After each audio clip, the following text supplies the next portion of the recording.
Дојдоа на протест пред владата, па си заминаа со добиено ветување дека ќе има решение за нивните проблеми. Работниците од Еврокомпозит, кој по кој знае кој пат излегоа на улица да го побараат ветеното, денеска решија да и поверуваат на власта. Се повлекоа откако вице-премиерот Кочо Анѓушев ги прими и им вети дека дел од вработените ќе заминат како технолошки вишок и ќе добијат отпремнини. Во понеделник на собрание да се донеси законот за да ги оплати овие 130 луѓе, за да влезе во тој закон, да се прошири тој закон што беше донесен за претходните стечајци и технолошки вишок и до пензионирање да се земат некоја одредена сума, отприлика околу 8.000 денари.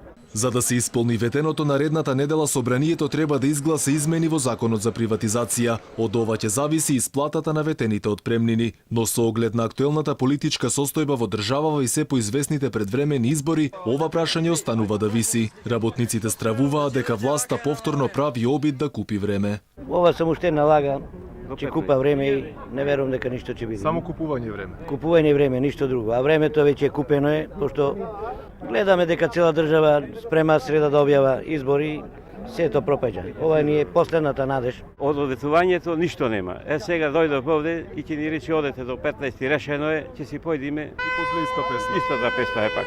Минатиот месец не беше исклучена и струјата, скоро цел месец. 3 недели. Така да се што имавме планирано да сработиме, фактички ни пропадна. Оптимисти сте или тешко за сега ситуација? Воопшто не сум оптимист. Воопшто. Од кабинетот на Анѓушев информираат оти на средбата тој рекол дека на 15 октомври пред пратениците ќе се најдат законските измени. Дополнително рекол ќе се интензивирале активностите за пронаоѓање на стратешки инвеститор. Планот според синдикатот бил 130 работници да се пријават во бирото за вработување како технолошки вишок, каде што таму ќе бидат еден месец, а потоа ќе ги опфати законот о пензионирање. Инаку од почетокот на годинава владата неколку пати префрлаше пари за Еврокомпозитот како работниците протестираа. Колку за подсетување вкупно 260 вработени во овој загубар побаруваат 20 за останати плати и придонеси за 6 години, и тоа во вредност од околу 2.160.000 евра.